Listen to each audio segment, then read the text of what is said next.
Voilà, bonjour, j'espère que ça va mieux, là, le son. J'attends que vous me donniez les conclusions.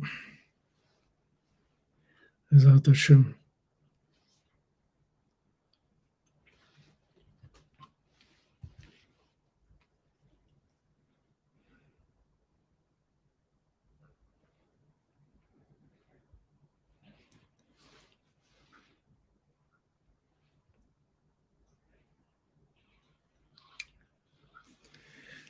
Voilà, Shalom. Si vous pouvez me dire si c'est bon, le son, si vous entendez bien.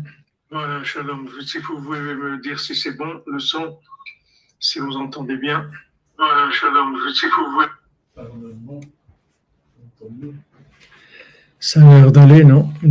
Chez moi, c'est good. OK. Razak. Merci. Ah, on continue, Bezrat Hashem. Super le son, moi. Baruch Hashem. Baruch Hashem. Voilà. Alors,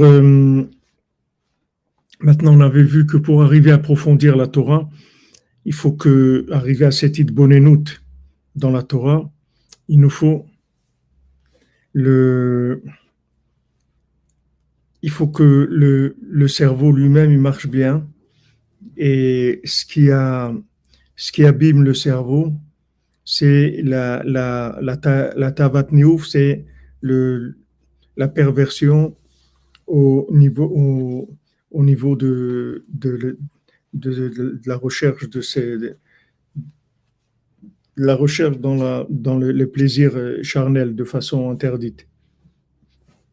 Pourquoi? Parce que ça entraîne, on avait dit que le fait que cette tava-là, de la recherche de ces plaisirs-là, ça entraîne une coupure de la respiration, ça ralentit la respiration. La respiration, c'est ce qui refroidit la chaleur du corps. Et si maintenant la chaleur du corps est trop forte, ça fait évaporer les huiles et les eaux, les eaux EAU du corps. Et donc le cerveau, il n'est pas irrigué en graisse, en huile et en eau.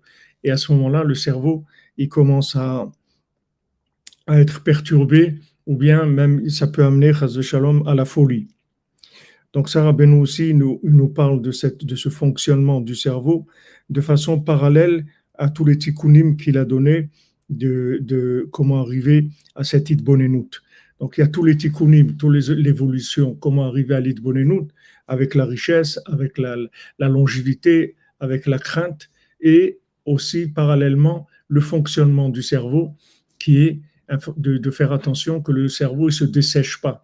Donc pour que le cerveau ne se dessèche pas, faire attention à cette tava-là, des mœurs que ça fait évaporer les liquides du corps. Donc Rabbeinu dit que Shlemut ha'yir'a ubshalosh prinot vekol prina aklula mishalosh. Alors Rabbeinu dit que la perfection de la crainte, elle vient en trois aspects. Trois aspects de la crainte, il y a trois angles de la crainte, et chacun est inclus dans l'autre. C'est-à-dire que chaque prina, elle est cloula de l'autre prinote. Ça, c'est une des clés d'étude du Likutei Moharan, que quand Rabbeinu ramène des prinotes, des prinotes, ce sont, je vous avais dit une traduction de prinote, c'est des échantillons, c'est-à-dire il dit échantillon, prinote, ça veut dire c'est un échantillon de la chose. Et quand Rabbeinu il amène des prinotes, par exemple ici il amène 3 prinotes dans la Ira, chacune elle inclut l'autre. C'est pas 3 choses qui sont complètement indépendantes. Elles sont toujours liées l'une avec l'autre. Et vous allez trouver toujours une dans l'autre. Ça c'est un principe général dans toutes les études, dans tout ce qui est spirituel, c'est que chaque chose elle inclut l'autre. Quand vous cherchez une chose, vous pouvez la trouver dans autre chose, même dans son contraire, vous pouvez la trouver. C'est-à-dire, il y a toujours une possibilité de tout trouver dans tout. parce que tout inclut tout. Il y a toujours une présence de tout dans tout. Si vous prenez les sphirotes, toutes les sphirotes, dans toutes les sphirotes, il y a toutes les sphirotes. C'est-à-dire que n'importe quelle sphira où vous êtes, il y a toujours toutes les sphirotes. Quand on fait par exemple la sphira Taomer, vous avez la sphira de Chesed. Alors vous allez trouver Chesed chez Bechesed. Il y a le Chesed lui-même. Après, il y a la Gvura chez Bechesed, il y a Tiferet chez Bechesed, il y a Netzach chez Bechesed, toutes les sphirotes qui se trouvent dans Chesed. Et comme ça, chaque sphira. Donc, il y a toujours une possibilité de venir de n'importe quel angle dans lequel on se trouve. Il y a toujours une possibilité de revenir vers la chose qui peut nous manquer. Des fois, on n'a pas accès à la chose elle-même dans son essence ou dans sa nature, mais on peut la voir par une autre sphira. C'est-à-dire, on peut rentrer, par exemple, dans le chesed par la gvura.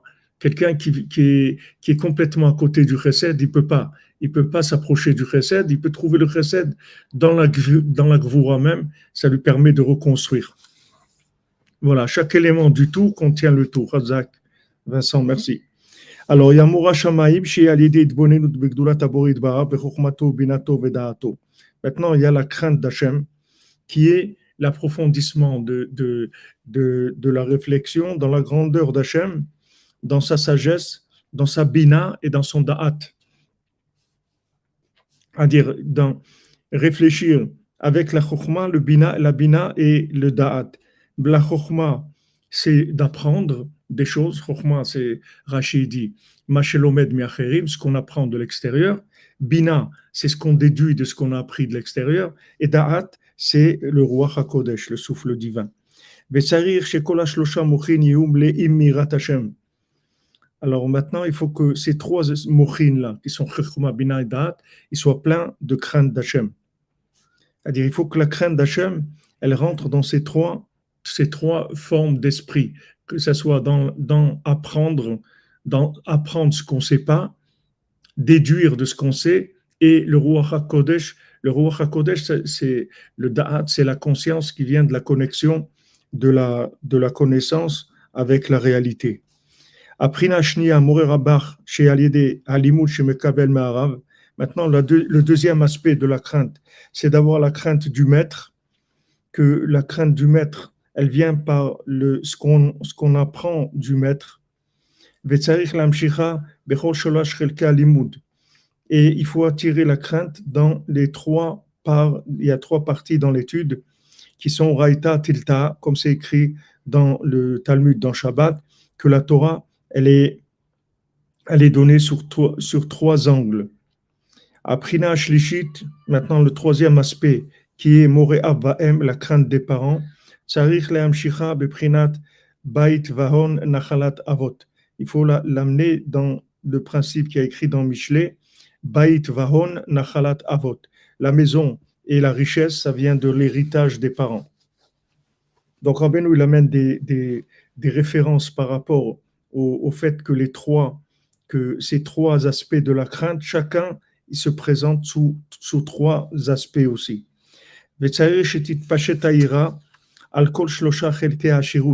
Maintenant, la crainte, il faut qu'elle vienne dans les trois aspects, dans les trois façon dont la richesse se présente.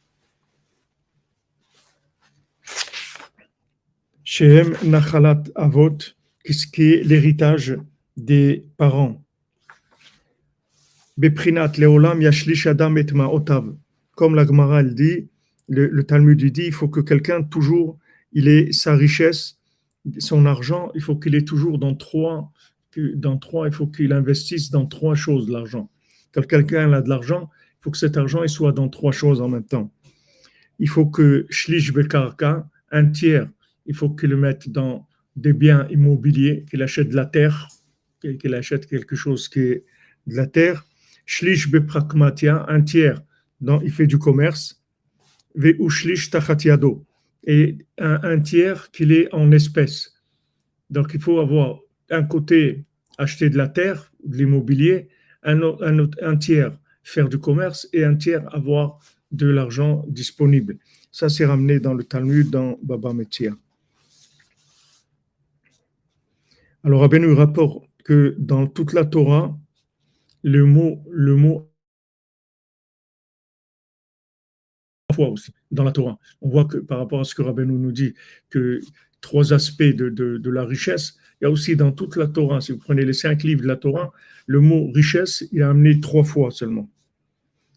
C'est ramené au sujet de Sdom, que c'est écrit l'Ottomar, Ani, Arash et Sharti et Abraham, que maintenant, tu ne dises pas que tu as enrichi Abraham. Quand Abraham il a été sauvé, Lot, il a fait la guerre avec les rois.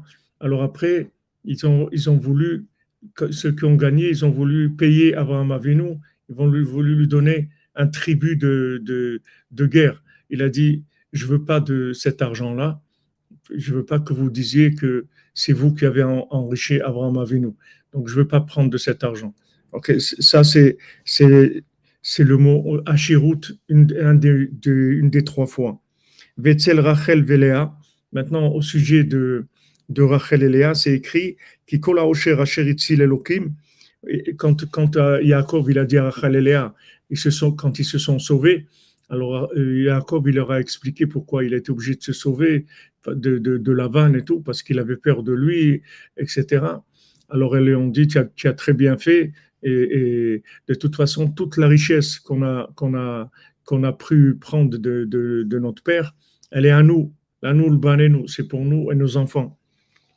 Vetzel shkalim ashir lo yarbe. C'est écrit aussi pour les shkalim, quand on devait donner martzita shekel pour le mishkan, c'est écrit que pour le riche, il ne doit pas donner plus, il doit donner martzita shekel. Keneged shlosha chelkei hashirut anal. Donc Rabbeinu dit pourquoi c'est écrit 3 fois le mot richesse dans la Torah par rapport aux 3 aspects de la richesse. Alors Rabbeinu dit shlish shebeprik-matia ou keneged hashirut shizkar et-esdom. Maintenant, le tiers qui est le commerce, l'argent qu'il faut investir dans du commerce, c'est par rapport à ce que la Torah elle a parlé dans Sdom, que Abraham il n'a pas voulu prendre de Sdom. Ki besdom ktiv anishkachim mine ragel. Mine ragel, c'est écrit ceux qui sont oubliés du ragel, c'est le principe du commerce, puisque on voit que même en français que le marché, c'est le mot marché aussi, c'est-à-dire la marche. C'est-à-dire un marché, c'est un endroit où on marche, c'est-à-dire c'est lié avec toute la richesse, est liée avec le principe des pieds.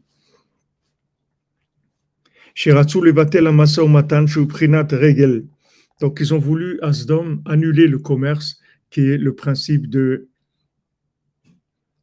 regel. Comme c'est écrit au sujet de la tribu de Zevulun, Samach Zevulun Betsetecha. Betsetecha, ça veut dire déplacement. C'est-à-dire que le principe de la richesse, dans cet angle-là, c'est de se déplacer. Balken Tsarir Davka Shlish Beprakanatia ou Masa Matan. Alors c'est pour ça qu'il faut précisément un tiers dans le commerce. Alors Rabbeinu, il amène pragmatia, il amène le mot pragmatia, mais il ramène aussi la notion de masa matan, qui est la même chose, c'est-à-dire en français, on peut dire pragmatia, ça veut dire faire des affaires. Faire masa matan, c'est l'échange commercial. Pragmatia, c'est faire des affaires. Maintenant, le tiers dans l'immobilier, c'est la richesse de Rachel et Léa qui parce que normalement la richesse elle est que pour approfondir la Torah, c'est-à-dire normalement on doit chercher à s'enrichir parce qu'on veut enrichir notre esprit, en fait on veut élargir notre esprit, on va avoir un esprit large, c'est pour ça qu'on doit chercher à s'enrichir. Alors Rabbeinu nous dit que normalement la richesse elle est que pour ça, que pour la Hitbonenut Torah. Aval blosé hashirut upsolet v'roak bishvil nashim ktane adat kemotam. Maintenant, sinon la richesse, si c'est pas pour élargir l'esprit, alors c'est pour les gens qui sont faibles au point de vue esprit, au point de vue mental, comme des gens qui sont faibles et les femmes aussi la femme, elle a besoin toujours de sécurité. Donc, puisque la femme, elle a été créée à partir d'une partie de l'homme. Donc, elle a toujours elle a, l'homme, il a été créé directement par les mains d'Hachem. Et il a été créé directement. Hachem, il a fait l'homme directement. Maintenant, pour faire la femme, il a pris une partie de l'homme. Donc, c'est le fait que Hachem, il a pris une partie de l'homme pour faire la femme. Il y a toujours un sentiment d'insécurité chez la femme.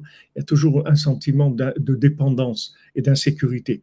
Donc, ce sentiment de dépendance et d'insécurité, ça pousse naturellement la femme à plus de recherche d'argent, d'avoir de l'argent, d'être sécurisée matériellement. D'ailleurs, toute la raison pourquoi une femme, elle se marie, c'est-à-dire principalement ce qu'il y a dans l'acte-touba, dans l'acte de mariage, c'est que l'homme, il va la nourrir, il va l'habiller, il va l'honorer, etc. Maintenant, c'est la raison principale officiellement pour laquelle une femme, elle se marie. C'est pas écrit dans l'acte-touba qu'elle se marie parce que son mari lui a beaucoup plu, elle a vu qu'il est quelqu'un d'extraordinaire, etc. Ça, c'est pas écrit dans l'acte-touba. Écrit dans l'acte-touba, je me marie parce que tu vas prendre soin de moi et je vais manquer de rien, etc. Tu as une obligation de t'occuper de moi. Ça, c'est le principal du mariage. Parce que la femme, naturellement, elle a un besoin d'être sécurisée. Donc, Rabben, hein? Une femme, c'est bien si elle travaille ou pas? Si une femme sait bien qu'elle travaille, Elle a envie de travailler. ça dépend, c'est une question qu'on m'a souvent posée. Ça dépend. Si maintenant une femme, elle a besoin de travailler, pas parce que c'est quelque chose c'est une thérapie, c'est parce elle peut pas rester sans rien faire. C'est-à-dire, si elle reste à la maison toute la journée, elle va tourner en rond. Surtout des gens, des jeunes mariés ou des gens qui n'ont pas d'enfants, ils ont besoin d'occupation. Ou des femmes aussi qui arrivent à un certain âge. Une fois qu'une femme elle a marié ses enfants, tout ça, elle a pas grand-chose à faire à la maison.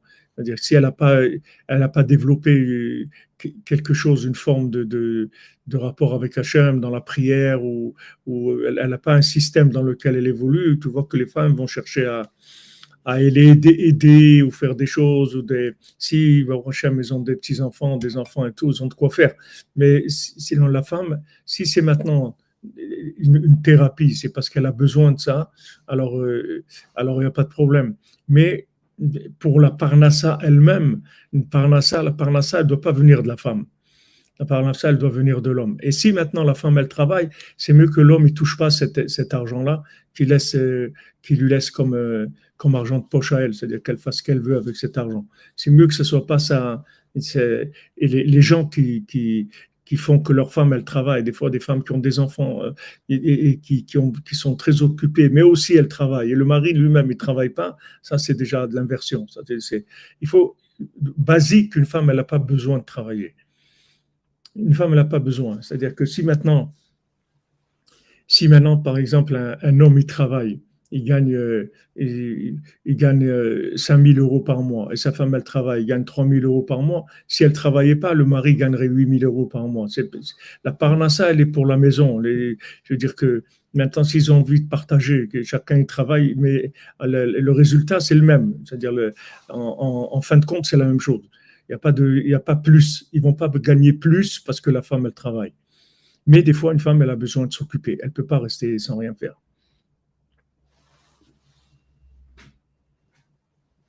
Oui, exactement. Malchut. Malchut, c'est l'etmegar makloum.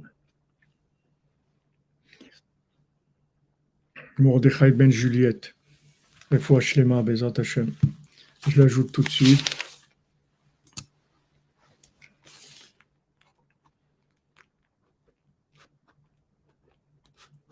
Mordechai ben Juliette.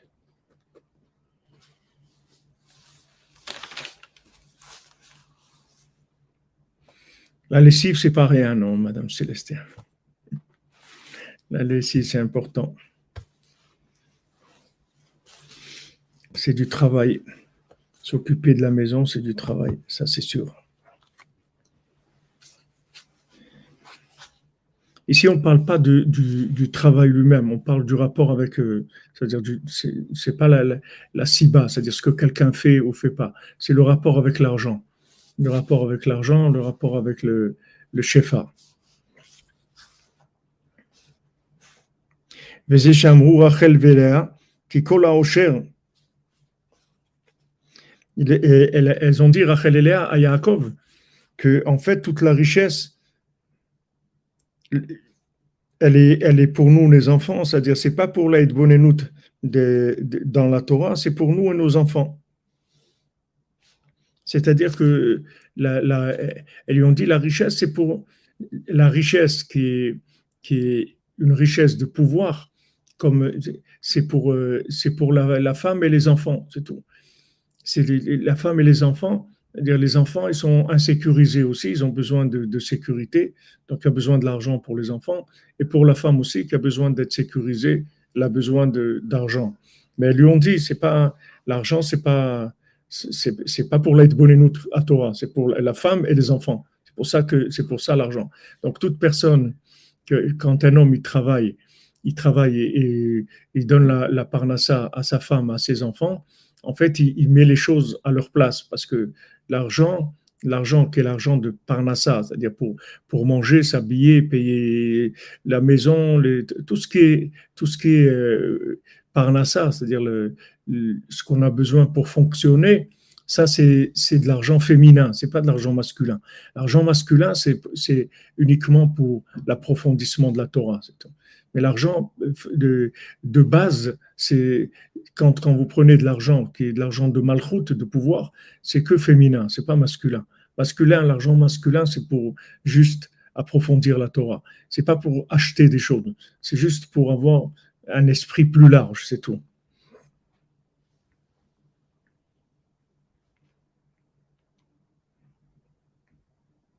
Voilà, exactement. Comme vous dites, la Ktouba le mentionne. Alors, elles lui ont dit ça, Rachel et Léa. La richesse, c'est pour nous et les enfants. Aval ve'ata, mais toi, Yaakov, kol asher amar elecha Elokim aseh. Toi, tout ce qu'il t'a dit de faire, Dieu, fais-le. Haynu shata tzarich lashirut bishvil itbonenut gdulat Hashem. Toi, tu as besoin de la richesse pour l'approfondissement de la grandeur d'Hachem. Vous voyez ici Rabbi Nathan, il ramène une petite explication en même temps. C'est-à-dire qu'ici, sur Itbonenut, il rajoute Gdulat Hashem. C'est-à-dire quand on parle d'approfondissement ici, c'est-à-dire quand Rabbeinu il a parlé de Itbonenut à Torah, c'est Itbonenut dans la grandeur d'Hachem. C'est-à-dire, qu'est-ce que c'est l'approfondissement? C'est pour se rendre compte de la grandeur d'Hachem. C'est ça l'approfondissement dont on parle, l'approfondissement de la Torah. L'approfondissement de la Torah, c'est pas pour trouver des chidushim de Torah, des notions de Torah qui sont nouvelles ou autres. Ça peut amener aussi à la conscience de la grandeur d'Hachem. Mais l'Aïd-Bonenut, quand on parle de l'approfondissement de la Torah, c'est pour prendre conscience de la grandeur d'Hachem.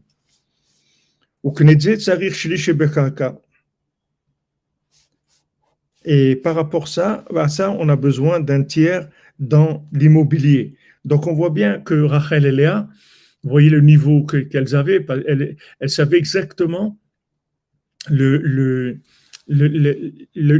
fonctionnement de l'argent par rapport à la femme et par rapport à l'homme. Par rapport à elles ont dit la richesse, c'est pour nous et les enfants. Ça, c'est la richesse pour le fonctionnement sur terre, pour acheter à manger, etc. Mais pour toi, Yaakov, toi, tu as besoin de ça pour approfondir la Torah, c'est-à-dire pour prendre conscience de la grandeur d'Hachem.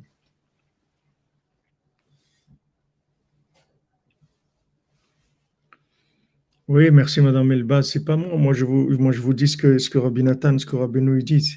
Moi, je sais rien du tout.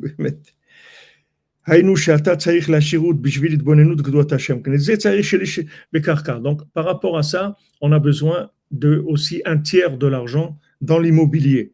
Prinat Isha Karkat Olam. Comme c'est écrit, une femme, elle représente Karka Olam, elle représente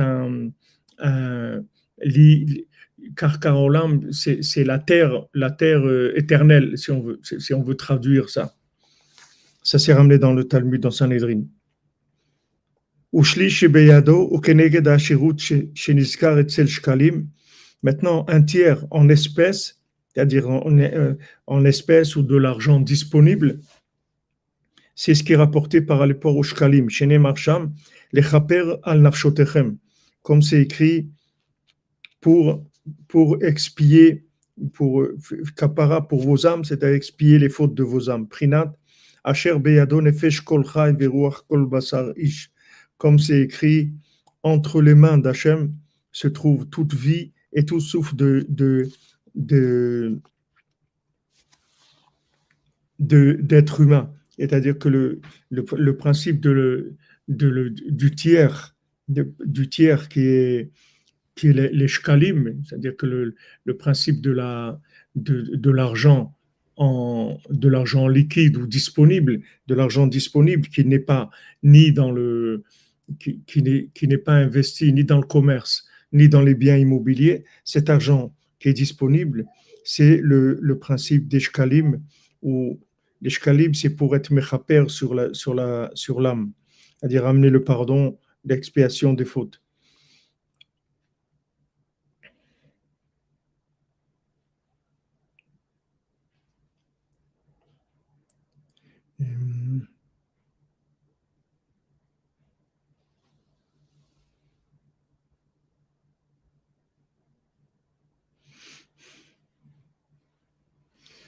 Alors tout simplement, il explique ici, je ne sais pas si c'est de Rabbi Nathan aussi cette petite explication. Il dit que pourquoi avoir de l'argent en liquide, c'est-à-dire de l'argent disponible, soit sur un compte en banque, soit en liquide à la maison, c'est uniquement pour pouvoir faire de la tzedaka, c'est tout.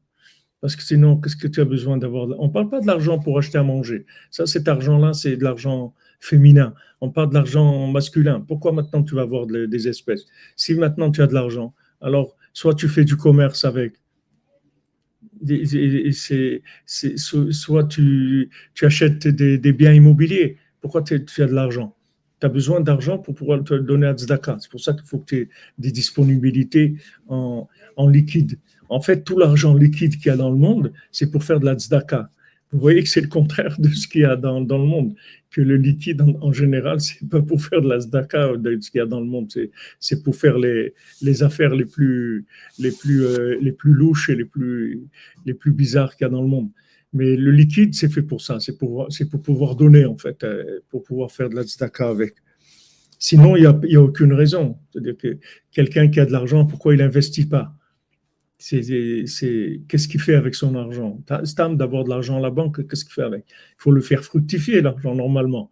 Donc, s'il a une partie, pourquoi il doit avoir une partie, le tiers de son argent en disponibilité en liquide? C'est pour faire la tzedaka. C'est pour ça que maintenant, ils sont en train de passer à tout en plastique. Ils vont enlever l'argent en espèces complètement. D'ici, c'est très, très, très proche, dans 2 ans, je crois. Ils vont enlever complètement, en Europe en tout cas. Il n'y aura plus d'argent liquide. Ça va plus. Alors, les gens qui ramassent de la CA, ils sont prêts déjà. Ils ont les petits appareils pour les cartes. Maintenant, ils ne demandent plus avec la main, ils demandent avec le petit appareil à carte. Donc, ça rentre avec la carte, ça sort avec la carte. Tout est devenu.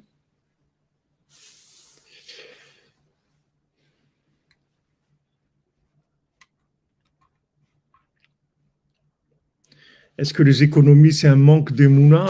Ça dépend. Si des fois tu fais des économies pour investir, pour acheter une maison. Pour acheter une maison en Israël, par exemple, si quelqu'un n'a pas une maison en Israël, c'est bien d'avoir une maison en Israël, même si quelqu'un il n'habite pas. Alors, si tu économises en vue d'un investissement prochain, mais c'est sûr que si on économise parce qu'on a peur du lendemain, peut-être qu'on va avoir besoin et tout, c'est sûr que c'est un manque d'émouna. Mais je veux dire, on est tous dans un manque d'émouna. Il ne faut pas croire qu'un manque d'émouna, c'est quelque chose c'est du mal. On est tous en train d'essayer de progresser dans la émouna. Sinon, on n'aurait pas besoin de travailler, on n'aurait pas besoin de prendre des médicaments. Et il y a beaucoup de choses qu'on ne ferait pas si on avait une émouna parfaite. On est tous en. Si quelqu'un il a besoin de ça, d'avoir un petit peu d'argent de côté, parce que sinon il est pas bien, il a peur, il vaut mieux qu'il ait cet argent de côté. Et comme Rabbeinu il a dit à quelqu'un, il a vu quelqu'un, il a vu que toute la journée il travaillait sur le bitachon, l'aïmouna. Il était mitrazek toute la journée, le bitachon, le bitachon. Alors Rabbeinu lui a dit au lieu de toute la journée travailler sur le bitachon, va travailler et une petite parnassa. Et comme ça, tu peux t'occuper d'autre chose, parce que sinon tu vas faire toute ta vie, tu vas travailler que sur le bitachon de la parnassa qu'Hachem il va t'envoyer. C'est pas, il n'y a pas que ça, il y a d'autres choses à faire. Donc va travailler et une petite kéli de parnassa et comme ça tu vas t'en sortir.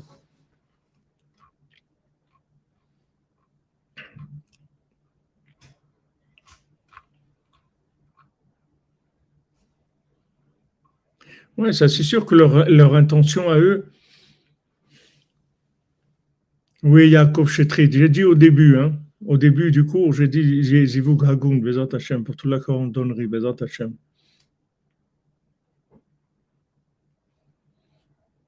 Je ne sais pas, Eric Clem, qu'est-ce qu'on va faire?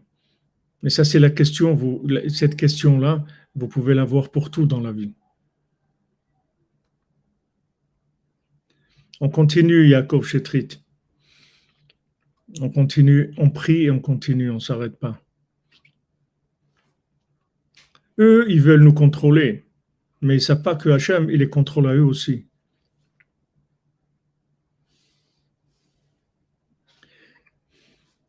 Pascal Ben Monique, Bezat Hashem, Kol HaYeshuot.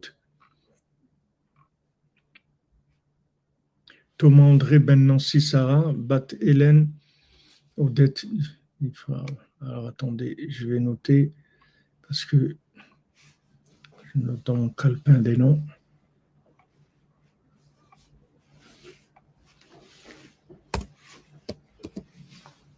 Thomas André Ben Nancy Sarah. Non, Ben Nancy, ça doit être un autre nom alors. Alors Thomas André Ben Nancy, Sarah Bat Hélène, Odette, Ifrach. Non. Voilà, il faut équilibrer les deux toujours. Doit-on continuer à donner le maaser si endetté provisoirement? Vous pouvez partager, vous donnez la moitié maaser, la moitié vous remboursez les dettes. L'art contemporain, oh là là. Merci à vous, merci d'être là. Amen, amen, Yaakov, amen, amen. Pour la réussite matérielle d'Abraham Ben Etan, qu'il puisse trouver un travail. Amen, Bezat Hashem. Merci Abraham Kossa, Besoudra Beno.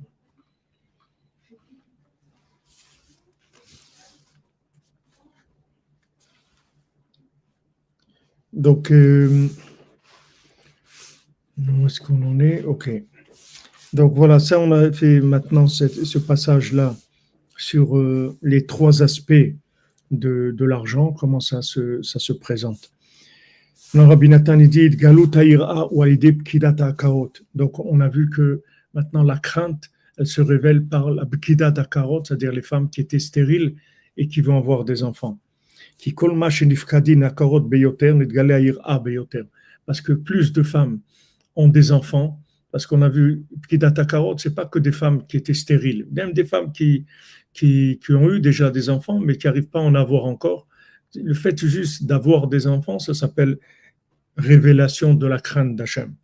Valken berosh Hashanah aya pkidat Yitzhak, shehu tokev galut hayirah meod, prinat pachad Yitzhak.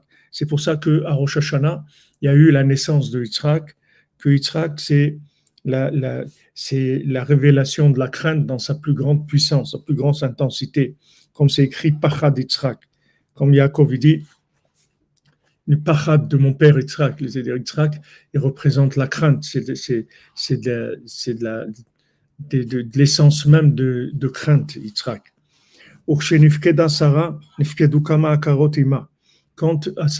Sarah, elle a eu Yitzhak, à plusieurs femmes qui étaient stériles, qui ont eu aussi en même temps qu'elle, elles ont eu des enfants aussi. Comme ils ont dit nos sages, donc maintenant, par la crainte qui vient par le fait que les femmes ont des enfants, ça amène de la longévité. Donc, voyez comment le système, quand il attaque les naissances, voilà ce qu'il attaque en fait. Ne croyez pas que le système, quand maintenant ils veulent mettre en place toutes sortes de choses pour empêcher les gens d'avoir des enfants, et ils font de l'intoxication aussi, ils parlent de ça, ils lancent des campagnes pour essayer d'influencer les gens qu'ils n'aient pas des enfants.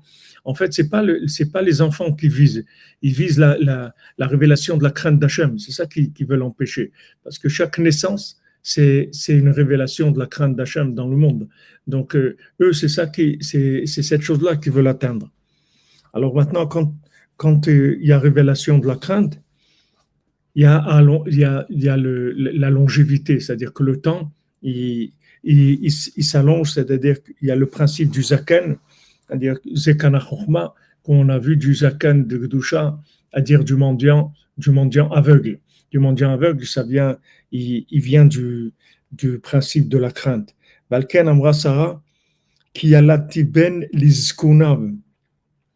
Ce qu'elle a dit de Sarah, j'ai enfanté un garçon dans ma vieillesse. C'est-à-dire cet enfant-là, c'est un enfant de vieillesse, c'est-à-dire c'est un enfant de longévité. C'est-à-dire le fait d'avoir un enfant, alors ça amène la crainte, et la crainte, ça amène que le temps, il devient plus long, c'est-à-dire qu'il y a plus de temps. Qui a l'idée les dates Yitzhak, Sheud Galut Aïra, Aïdezé Nimshar Echat Yamim Prinat Zaken.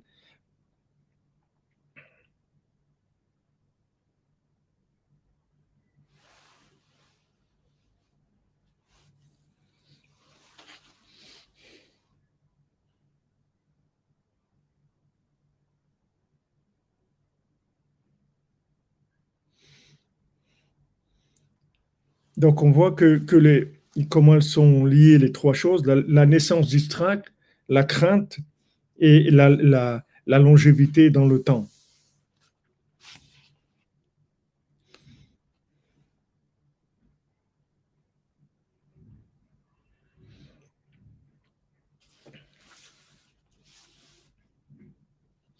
Alors, celui je ne sais pas si c'est Rabbi Nathan, mais il y a une petite explication qui donne Avraham Zaken Babeyamim, Vachem Berach et Avraham Bakol. Maintenant, Abraham, il est Zaken Babeyamim, c'est-à-dire il avait des jours pleins de crainte d'Hachem, des jours pleins de sainteté. Et à ce moment-là, Hachem, il a béni Abraham Avinu dans tout, Bakol, Vedashuchazal Bakol Begimatria Ben. Qu'est-ce que c'est Bakol? C'est valeur numérique de Ben, d'un fils. Donc maintenant, Abraham Avinu, il avait la longévité. Hachem, il lui a donné un fils. Il lui a donné Yitzhak.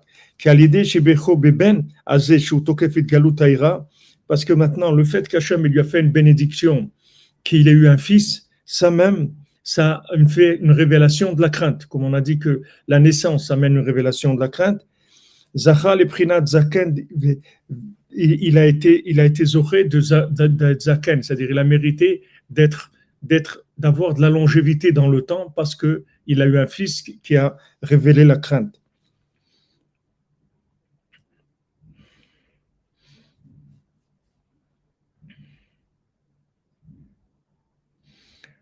Donc quand Hachem il lui a donné la bénédiction Bakol, en fait il lui a donné la bénédiction de l'argent, de la Hashirut, et c'est lié, c'est-à-dire il lui a donné ces éléments qui sont en même temps la richesse, en même temps cette richesse qui permet l'approfondissement de la Torah, la révélation de la crainte, et qui est d'avoir un fils. C'est-à-dire tous les éléments, ils sont liés chez Abraham Avinu. En même temps, il a la longévité qui vient du fait qu'il a eu un fils, et il avait la richesse. Hachem lui a donné la richesse, un fils, et de ça, il a eu la longévité. Donc, on voit matériellement comment Abraham Avinu l'a vécu ces tikkunim-là, c'est-à-dire ce que Rabbeinu il parle ici, c'était la vie d'Abraham Avinu et de Sarah. Alors, Rabbeinu dit maintenant, Pkidata 40, puisque maintenant, on dit que la Pkidata Karot, le fait que maintenant les femmes qui n'ont pas d'enfants, elles puissent avoir des enfants, ça amène la crainte dans le monde. Alors, comment on arrive Comment on fait pour que les femmes qui n'ont pas d'enfants puissent avoir des enfants? Par le fait qu'on réveille les gens de leur sommeil. Quand on fait sortir les gens de leur sommeil spirituel, c'est-à-dire dans leur sommeil, dans la conscience divine, ça amène des naissances dans le monde.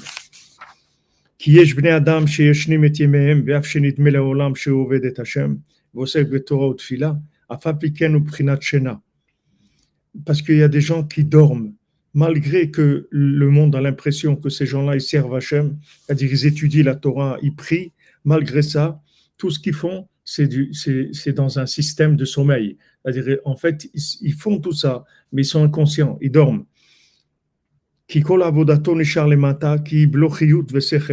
Parce que maintenant, tout son service, il est que en bas, dans ce monde. Pourquoi? Il n'a pas de vitalité, il n'y a pas d'esprit dans son, il n'y a pas d'énergie mentale dans son service d'Hachem. Et Hachem, il n'a pas de satisfaction de ce qu'il fait, du service de cette personne-là. Maintenant, ce service qu'il fait d'Hachem, il ne peut pas monter. Il n'y a pas il n'y a pas d'élévation possible. Donc maintenant, vous voyez, en même temps, Rabbeinu il vous parle du problème et en même temps, il vous donne la solution au problème. C'est-à-dire maintenant, si tu ne veux pas être un endormi, alors transmets aux autres. Ça va te réveiller toi-même. C'est-à-dire que si tu transmets, tu vas te réveiller. Mais si tu as une étude qui est que pour toi, si tu dis pour savoir des choses, tu risques d'être endormi complètement, tu ne te rends pas compte. Toi, tu crois que tu es éveillé parce que tu apprends des choses tous les jours. Mais ce que tu apprends, il n'y a pas de vitalité dedans. Si tu veux de la vitalité, il faut que ça soit que ce que tu apprends, ça soit pour les lamed. C'est-à-dire que tu apprends pour donner. Et à ce moment-là, dans ton étude, il va y avoir de la vitalité. Puisque Rabbeinu dit que d'où ça vient la vitalité, le fait que tu vas réveiller des gens. Quand tu vas réveiller des gens, ça va entraîner qu'il va y avoir des naissances dans le monde. Donc on voit que l'éveil des gens, ça va faire que toi-même, le premier, tu vas te réveiller quand tu vas donner aux autres. Ta connaissance, c'est ça qui va te réveiller toi-même. Ouais, endormi comme hypnotisé, si vous voulez. Il y a des gens qui sont tombés dans le sommeil par le fait qu'ils ont ils sont dans les plaisirs de ce monde et ils ont des actions qui ne sont pas bonnes. Il y a des gens qui sont des gens cachers, des gens bien, des gens qui ne font pas de bêtises, ils ne font pas de mal, ils ne font pas des choses qui sont interdites par Hachem. C'est des gens qui se comportent bien. Mais comment ils sont tombés? Par le manger. Ils mangent. Ils ont un problème avec la nourriture. Parce que des fois, quand un homme mange de la nourriture qui n'a pas été encore triée pour être une nourriture humaine, avec ça, il perd son visage, c'est-à-dire sa chokhma et son sechel. Il perd sa sagesse, il perd son esprit. Comme c'est écrit, que la sagesse d'un homme, c'est elle qui va éclairer son visage. C'est écrit dans Kohelet de Shlomo Ameler. Venofel le prinat shena, et ça le fait tomber dans le sommeil. Betzrichim le orero meshenato. Maintenant, il faut le réveiller de son sommeil. Maintenant, pour le réveiller, il faut qu'il se réveille déjà un petit peu de par lui-même. Parce qu'il faut un éveil d'en bas.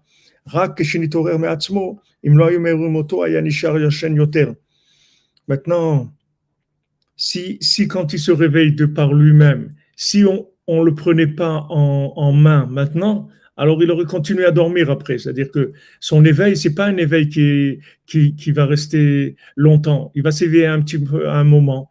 Il va avoir envie, comme des gens qui ont combien de fois des gens ils ont envie de changer, ils font quelque chose de mal et après ils disent bon ça y est, ça je vais plus faire cette chose-là, c'est fini, je me mettrai plus en colère ou je ferai plus cette chose-là, etc. Et quand ils le disent, ils sont sincères au moment où ils le disent. Mais seulement cet éveil qu'ils ont, c'est un petit éveil d'en bas, mais ça peut pas durer longtemps. C'est-à-dire qu'ils vont retomber dans le sommeil. C'est-à-dire ils vont retourner là où ils étaient avant. Donc il faut que dès qu'ils se réveillent un petit peu, il faut prendre cet éveil-là et il faut le connecter sur le grand éveil. Il faut le connecter sur la source de l'éveil qui sont les Sipurim Asiyot. Tout de suite, il faut connecter cet éveil-là sur Sipurim Asiyot. À ce moment-là, l'éveil il va démarrer, il va rester constant. Sinon, souvent, les gens, ils prennent des décisions et ils sont sûrs que ça y est, c'est réglé. Ils ne disent plus jamais, je vais faire ça, c'est terminé, etc. Comme dans le conte que Rabbeinu l'a raconté de celui qui volait. Celui que le Satan, il est venu, soi-disant comme un conseiller et tout, il lui a dit, si tu voles, si tu deviens un voleur, tu vas beaucoup réussir dans ta vie. C'est parce que toi, tu es... Alors, lui, c'était un homme qui étudiait la Torah toute la journée et tout, et il n'était pas question il même pas, ça rentrait dans son esprit de faire quelque chose comme ça, d'aller voler et tout. Mais il en a parlé à sa femme, tout ça. Il a dit, Chas Shalom, jamais on fera des choses comme ça et tout. Et un jour, c'est venu qu'ils étaient dans une très grande difficulté. Et comme Rabbeinu dit, tu veux pas, il voulait pas. Et il a dit, bon, une seule fois, on va faire, mais vraiment une seule fois, c'est fini après, plus jamais on fait ça. Il dit, d'accord, plus jamais on fait. Il a volé parce que le Satan, il était là, il aidait, qu'il ne se faisait pas attraper, qu'il réussissait, donc il a volé une fois et il a dit, bon, c'est terminé, plus jamais on fait ça. Mais après, l'argent est parti, ils sont retrouvés, etc. Bon, il n'arrivait pas à sortir de ça. Il tombait, il se relevait, il retombait. Alors ça, c'est aussi quelque chose que Rabbeinu nous apprend ici. Ne crois pas que parce que tu t'es réveillé à un moment, ça suffit pour rester réveillé. Il faut que quand tu te réveilles, tu cherches où te brancher pour maintenir l'éveil. Parce que sinon, tu vas retomber dans le sommeil. Rabbeinu dit, tu t'es réveillé momentanément, mais tu vas retomber dans le sommeil. Parce que le contexte, il est plus fort que ton éveil. Tu te trouves dans un contexte qui est en train d'endormir le monde en permanence. Donc, ne crois pas que si tu as un éveil à un moment, cet éveil-là, il va durer. Donc, profite de cet éveil pour aller te brancher sur Sipurim Asiyot.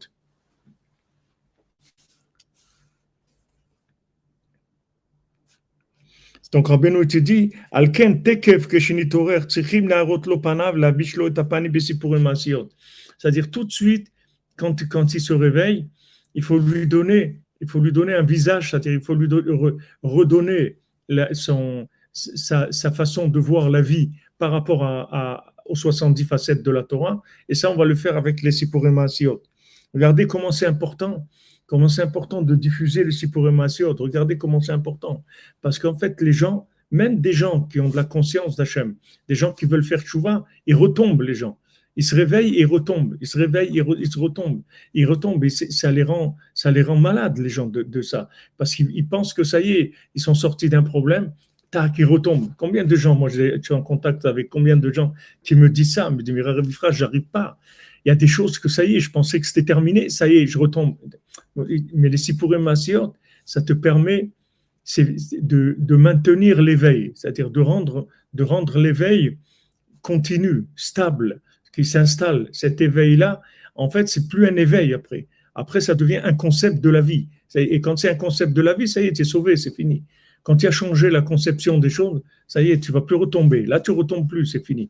Mais quand c'est juste un éveil, ça retombe après. Il y a 70 facettes, 70 aspects de la Torah, qui sont les 70 ans de la vie. Et il faut habiller ce visage-là, c'est-à-dire cette sagesse-là, cette évidence, il faut l'habiller. De la même manière qu'on soigne un aveugle, on doit l'enfermer et réduire la lumière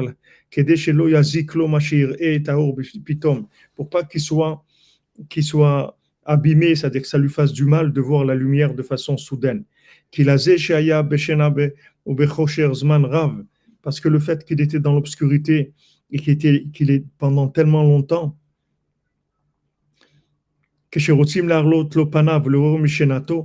on veut lui montrer son visage, c'est-à-dire la façon qu'il a lui de voir la Torah. Merci Rabbi Yehuda, merci qu'Hachem vous bénisse, Refoua Shlema, Bezat Hashem. Yehuda Ben Simi, des bonnes nouvelles. J'espère qu'on se voit bientôt dans le dans le nomade Breslev, dans le sud de la France.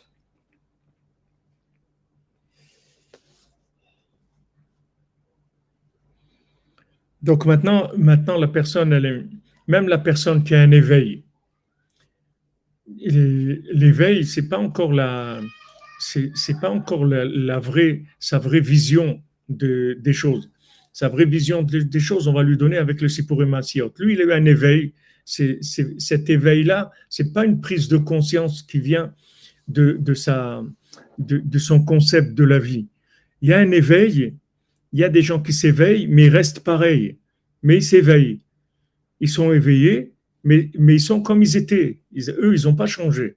Maintenant, ce qu'il leur faut, c'est leur donner maintenant, leur rendre leur visage à eux, c'est-à-dire leur chorma, leur façon de voir la vie. Si maintenant, Moshe Rabbeinu, il avait gardé la 50e porte, quand ils sont sortis d'Égypte, ils seraient pas morts dans le désert, les gens. Ils seraient rentrés en Eretz Israël et lui-même, il aurait été Moshe Mashiach, il aurait été le Mashiach, il y aurait eu le temple et ça aurait été fini. C'est-à-dire toute la Géoula, elle était shlema. Toute la raison pourquoi ils ne sont pas arrivés à Géoula shlema, c'est que Moshe Rabbeinu, il n'avait pas les Sipurei Maasiot. La Torah qu'il avait, ce n'était pas la Torah de la 50e porte. Donc, il ne pouvait pas en fait, il pouvait pas les changer. Il les a juste fait sortir avec une lumière. Mais une fois qu'ils sont sortis, après ils sont restés comme ils étaient. Ils n'ont pas changé leur concept de la vie. Et on voit que Moshe Rabbeinu, il a frappé le rocher au lieu de parler avec le rocher. Parce que, en fait, le fait qu'il a frappé le rocher, c'est qu'il était en manque il était en manque de pouvoir montrer l'évidence d'Hachem. C'est pour ça que tout de suite, Hachem lui a dit, puisque tu as fait ça, tu ne rentreras pas en Eretz Israël. C'est pas qu'Hachem il était en colère contre lui, c'est qu'il lui a dit le fait que maintenant tu as frappé le rocher, c'est-à-dire que tu as utilisé de la force, de la rigueur pour faire sortir l'eau du rocher, et moi je t'ai dit parle avec le rocher. Mais le fait que tu as frappé le rocher, avec ça tu as montré en fait que tu ne maîtrises pas la 50e porte. Donc tu ne peux pas rentrer en Eretz Israël. Et donc tu ne peux pas être le Mashiach maintenant. Et on va continuer, ça viendra à un autre moment, ça viendra Bezat Hashem. Maintenant que Rabbeinu, il a révélé Sipurei Maasiot. Mais si Moshe Rabbeinu, il avait Sipurei Maasiot, quand ils sont sortis d'Égypte, tout de suite, il les aurait branchés sur Sipurei Maasiot. Et à ce moment-là, c'est pas un éveil en tant qu'Égyptien, c'est un changement de l'individu. L'individu, il change. C'est pour ça que, comme je vous dis toujours, j'écoute ma vie change. Rabbeinu, quand il nous enseigne des choses, il nous change. C'est pas qu'il t'apprend quelque chose et tu restes comme tu es. Comme c'est écrit dans la Chod de la Tzedaka, la plus grande Tzedaka qu'il y a, c'est d'apprendre un métier à quelqu'un, qu'il n'ait pas besoin de demander. Mais si tu lui donnes, ok, il a besoin de manger, tu lui as payé un repas, mais le lendemain, il a besoin d'un autre repas. Donc, il ne va jamais sortir de ça. Comment tu vas le faire sortir? Tu vas lui apprendre un métier. Une fois qu'il a un métier, qu'il gagne sa vie, ça y est, tu l'as sauvé. Tu lui as donné de l'autonomie. Il faut que tu le rendes autonome. Quand tu fais tchouva, il faut chercher à devenir autonome. C'est-à-dire, il faut chercher à trouver une source d'alimentation qui va te changer. Pas un éveil. Que cet éveil-là, il t'amène au changement. C'est ça qu'on a besoin. On a besoin de changer. Parce que même si on a des éveils, si on reste comme on est, c'est bien l'éveil. Même si l'éveil il dure une seconde, c'est bien. Tout éveil, c'est bien. Seulement, tu retombes.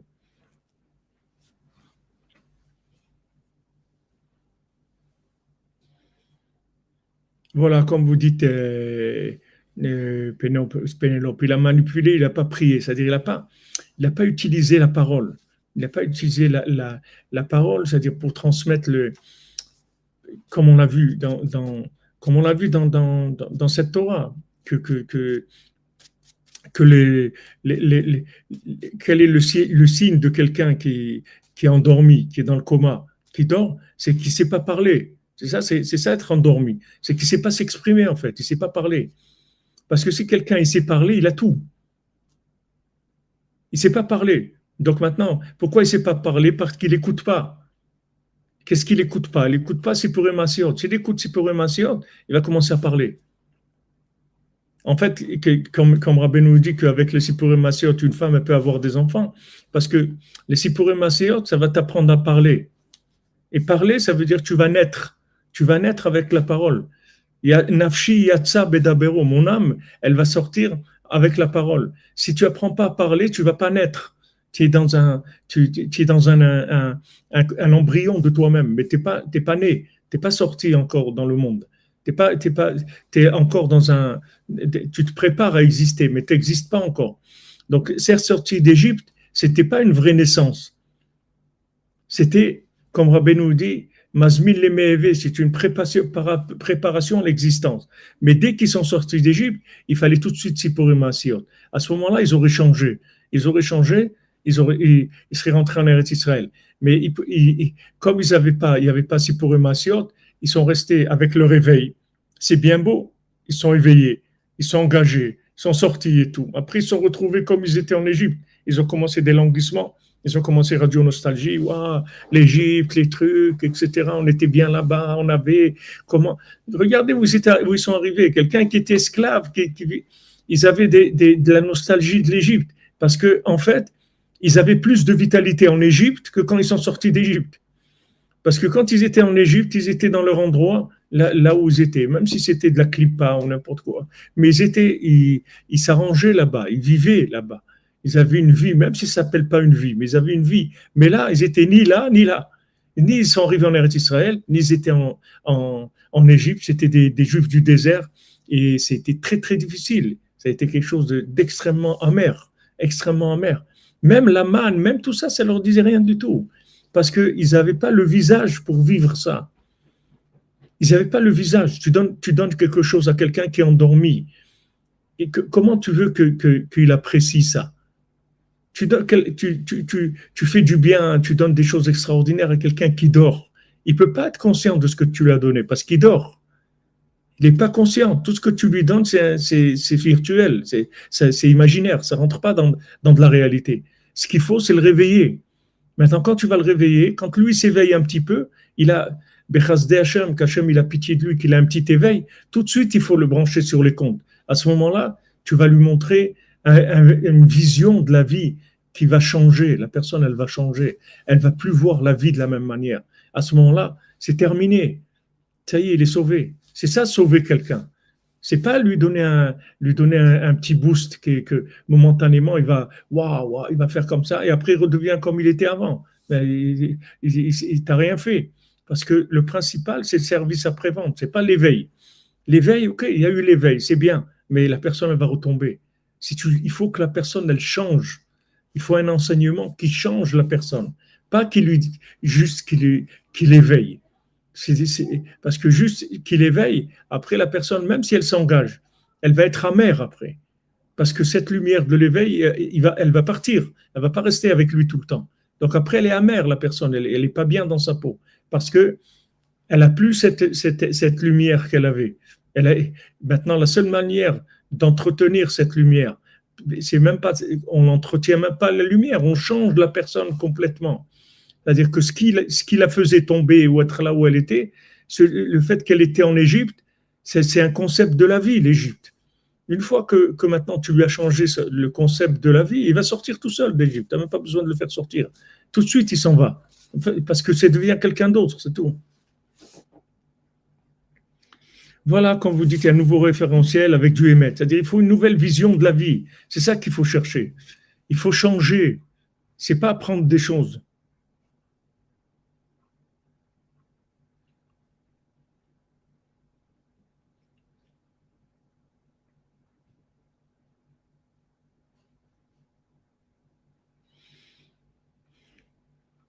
Voilà, No Man's Land, exactement. Voilà, voilà, c'est pas un changement viscéral.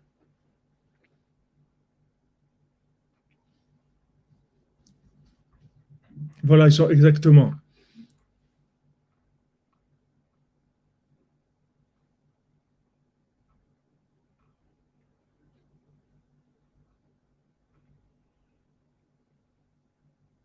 Voilà, on apprend à une personne, comme vous dites, à pêcher. Pas lui, on ne lui donne pas un poisson tous les jours.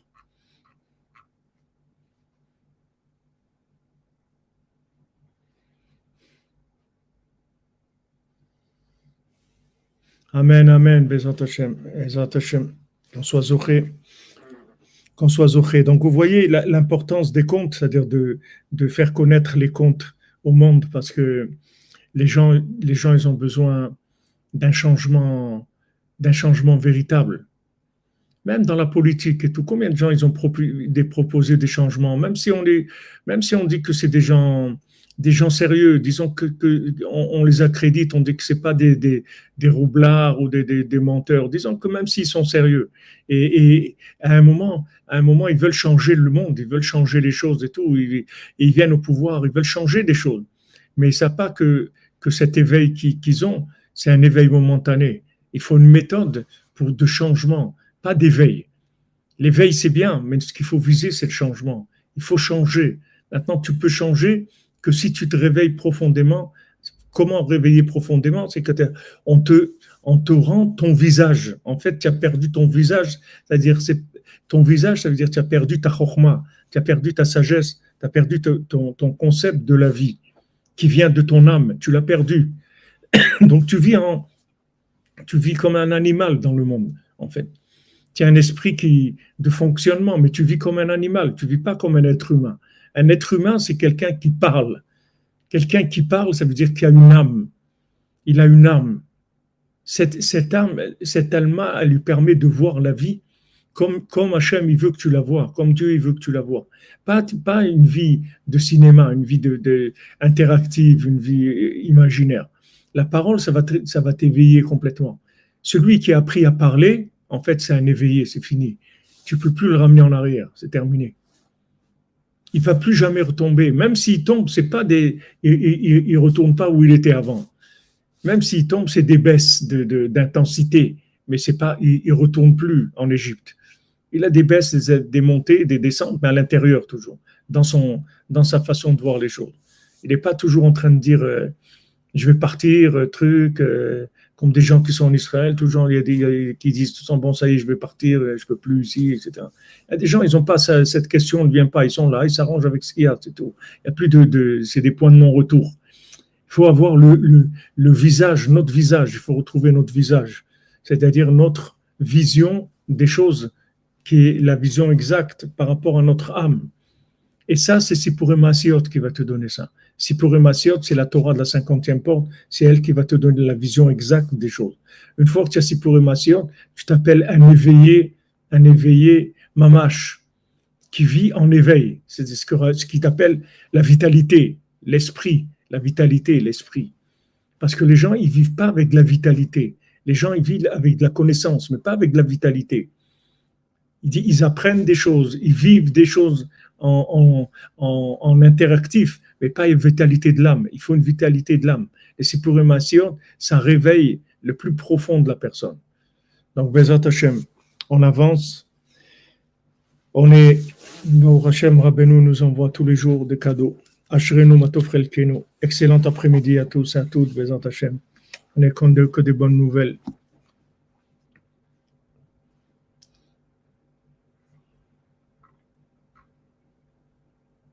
Exactement. On est à la recherche de notre âme en relation avec ce monde. Exactement.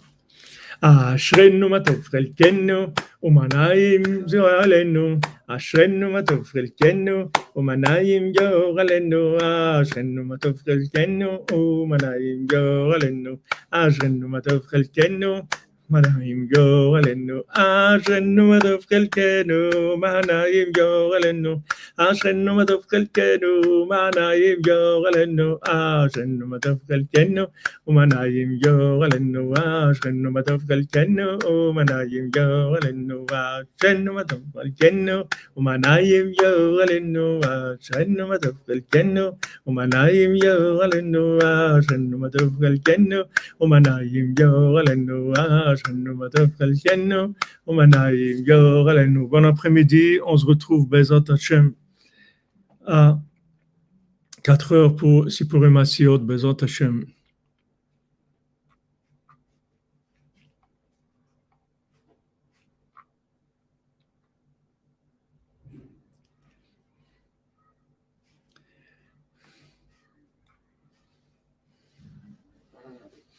Aïe, aïe, aïe.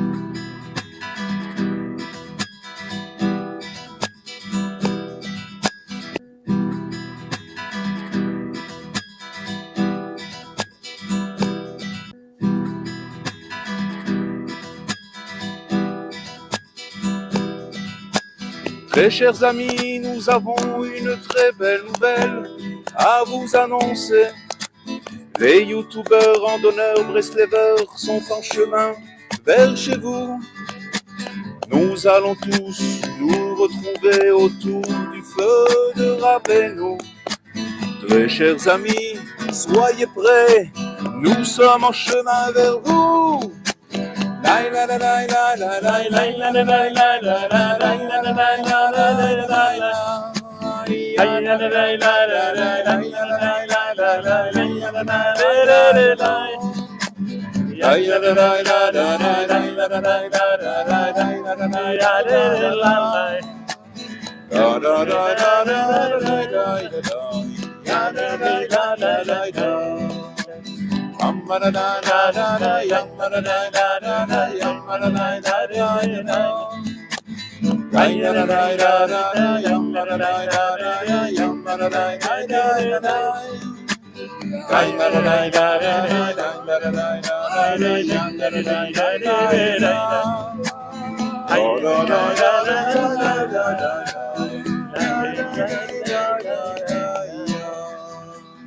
Alors, chers amis, Bezrat Hashem, voilà, les youtubeurs nomades sont en route, les Breslevers nomades sont en route pour venir chez vous, Bezrat Hashem, dans le sud de la France, le sud-ouest et le sud-est jusqu'au sud-ouest.